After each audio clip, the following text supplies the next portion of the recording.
All right, so we got two more teams to look at for the upcoming NFL season. We're looking at the Saints and the New York Football Giants. Last year, the Saints went 13-3. This year, the Saints will be playing against the NFC North and the AFC West. The Saints are not the kind of team that you're going to be afraid of rostering in any format. Their odds to win the Super Bowl are plus 1100 right now. I don't like that number. I would wait for it to get a little bit higher. But I'm not sure if it'll get much higher. If they start crushing people in the beginning of the season, you're gonna feel like you missed out on that number. The over under is 10.5. I do expect the Saints to make the playoffs.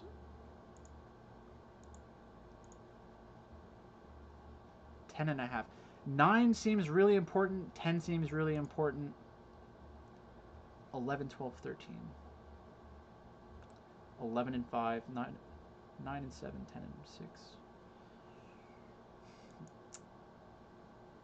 If it was 9.5, I wouldn't even think twice about it. But 10 is probably, and that's why they placed the number here. 10 is probably the most important number for them. So if you're considering that number, you have to go through the schedule and see how you feel. Maybe I'll feel differently after we look at the roster. So let's see who they gained and who they lost. First up, who did they lose? They lost Ted Ginn. Probably not a big deal. Ted Ginn drops everything. He has dropped hundreds, if not thousands, of dollars for me. Thanks, Ted. AJ Klein, good player, he's gone. Teddy Bridgewater, good backup, he's gone. Eli Apple is an okay corner, he's gone. Von Bell is a good safety, he's gone. That is kind of concerning. Ken Crawley, I feel like he gave them some good minutes, but he's not a game changer. That's about it. Let's see who they gained. Malcolm Jenkins, big addition. I know it's a big name player, and maybe we're getting tricked because of that, but I like Malcolm Jenkins. He would appear to be a leader of men. That's how they talk about him. That's more significant. I think I like Malcolm Jenkins. I can't convince myself that that's a bad thing. Emmanuel Sanders, another very good veteran player. Janoris Jenkins, another very good veteran player. I know that Jenkins had a down season on the Giants, but talent doesn't dissipate overnight. So overall, I think Eli Apple and Von Bell against Malcolm Jenkins and Janoris Jenkins. I'd rather have the Jenkins. Who else? DJ Swearinger. I feel like he is okay, but I'm not positive. Jameis Winston is going to be a good backup. If anything happens to Drew Brees, Jameis can step in and throw the ball all over the place. You might not want him to be your quarterback, but he's going to make sure that the fantasy assets for the Saints are still they still have high upside. Ty Montgomery is a good player. I like Ty Montgomery a lot. I just don't think that he's going to be able to get much play here. And that's basically it. So let's take a look at the depth chart. We have Drew Brees and Jameis. Drew Brees is the only one I would consider rostering in best ball. But the existence of Jameis Winston, it's a weird way to say that. Jameis Winston on the roster helps everybody else, though. So Alvin Kamara is like a top 4 or 5 running back. Latavius Murray is a very good backup. He could be a RB1 on a lot of teams. Ty Montgomery is borderline. Like, you might actually be able to consider. You may want Ty Montgomery at some point during the season. It's tough to roster him at this point, though. Michael Thomas, one of the best wide receivers in the NFL. Emmanuel Sanders, very good wide receiver. Probably going way too low in drafts right now. Yeah. Emmanuel Sanders, very good player. Very good real-life player. Traquan Smith, I feel like they got Sanders because they don't really trust him that much, but he had some good weeks last year, so you could probably take him in best ball quite easily. I think that's a good choice, especially if you have Drew Brees on your roster. Jared Cook, again, I would look for a stacking opportunity with Drew Brees and Jared Cook. Um, I don't. It probably won't be a league winner, but it is definitely a play with high upside. So that's basically how I feel about the Saints. I think I like the. I probably like the over now that I've seen the additions that they've made. I think Malcolm Jenkins, Emmanuel Sanders, Janoris Jenkins are very good. Their defense played pretty well last season. They have a lot of talent on the defensive line still. So I think they're still in a good spot. Drew Brees, hopefully he's still playing well. Worst case scenario is you put Jameis in there and it increases the variance of everything, but I still think they would have high upside there. It would be amazing. I would love it if Jameis Winston somehow won the Super Bowl as a starting quarterback. Uh, that would be awesome. So next up, let's go to the New York Football Giants. I'm a Giants fan. Um, you should know that by now. Let's take a look at what they've done during the offseason. Last year was pretty brutal, not gonna lie. They were 4-12. This year, the Giants play the NFC West and the AFC North. So we have the 49ers, Seahawks, Rams, and Cardinals. It should be good for fantasy. And then the AFC North is not as good. I don't want to play the Ravens. I don't want to play the Steelers for fantasy. The Browns and the Bengals should be fine. Maybe the Steelers are fine too. Maybe you can get 3 wins out of that division. But the Giants were pretty injured last year, and they were also just bad.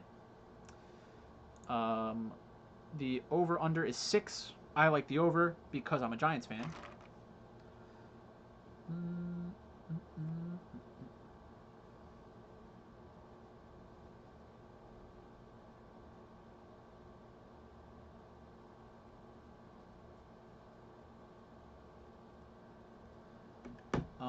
So yeah, I like the over.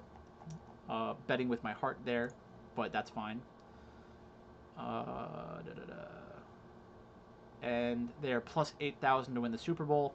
I will probably bet on them at plus 8,000 to win the Super Bowl. Is it realistic? No. Am I a Giants fan? Yes. So am I going to bet on it? Probably. Let's see what happened to their roster. Janoris Jenkins was a part of the squad that left last year. So Janoris Jenkins is gone. Michael Thomas is gone. I liked Michael Thomas. I thought he did a good job last year. Aldrick Rosas, I think he got released for other reasons. The one of their starting cornerbacks, one of their rookie cornerbacks, is gone. He apparently pulled a gun on some people and like stole money from them at a party or something. So he's gone. That's probably for the best. So let's see who they gained. Let's try to be a little bit more positive. Graham Gano, fine.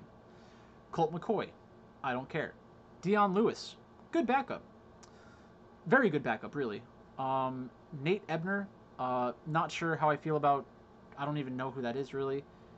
Ross Cockrell, I don't know. Leonard Williams, they got him last year. James Bradbury, I think, is a good pickup. Kyler Fackrell, Blake Martinez. I know Martinez is a good pickup. He should be one of the leading tacklers for the Giants this year. Caden Smith was okay at points last year. I feel like they got him. I feel like they had him last year, so I'm not sure how accurate this list is. Once again, but we will make do with what we have. And then in regards to their offensive depth chart, I like Daniel Jones a lot. I know I'm a Giants fan, but I have no reason to doubt him so far. The ball security issues, I watched Eli Manning for his entire career. You think I care about ball management issues and fumbles and interceptions? I have become so, like, numb to turnovers. Like, it doesn't even matter. Just as long as he can get me into situations where we are within one score at the end of the game, keep it close, I'll be happy. Um, Saquon, I love Saquon.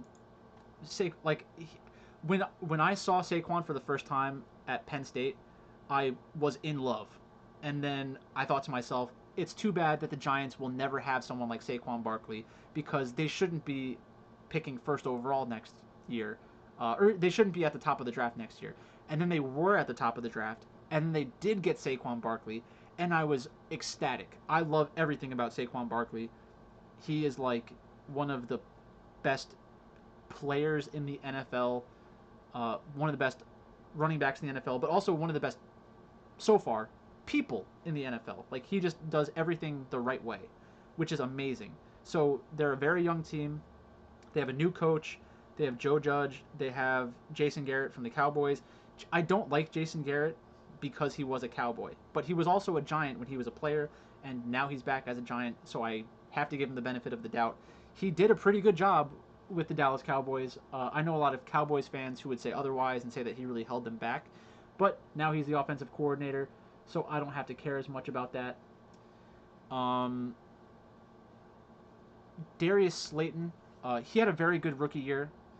Um, his numbers weren't completely out of control, but he showed big play upside. Sterling Shepard has always had the big play upside. He has had some concussion problems, which is very scary in real life and as a fan and as somebody who wants to have him on my fantasy team. Just very scary all around. Um, I would prefer people who have like huge concussion issues to just not play football anymore because just thinking about that like makes me want to cry. Like it's just so bad. Like the stuff that comes out of that. Golden Tate, still a very good receiver. Corey Coleman has high upside, and he played pretty well last year when they had to use him. Evan Ingram is one of the best receiving tight ends in the NFL. Caden Smith has good upside, but you're not going to draft him in most leagues. But if Evan Ingram is out, then there will be weeks where Caden Smith has like a chance to really help your best ball team. But you can't really project that kind of thing. Uh, so that's pretty tough. But I do like Caden Smith. That's it for this video, though. So I hope my homerism didn't kill anyone out there. But I love the Giants. And I'll be betting on them to win the Super Bowl because I'm a Giants fan. Watch out for the next video. Or else.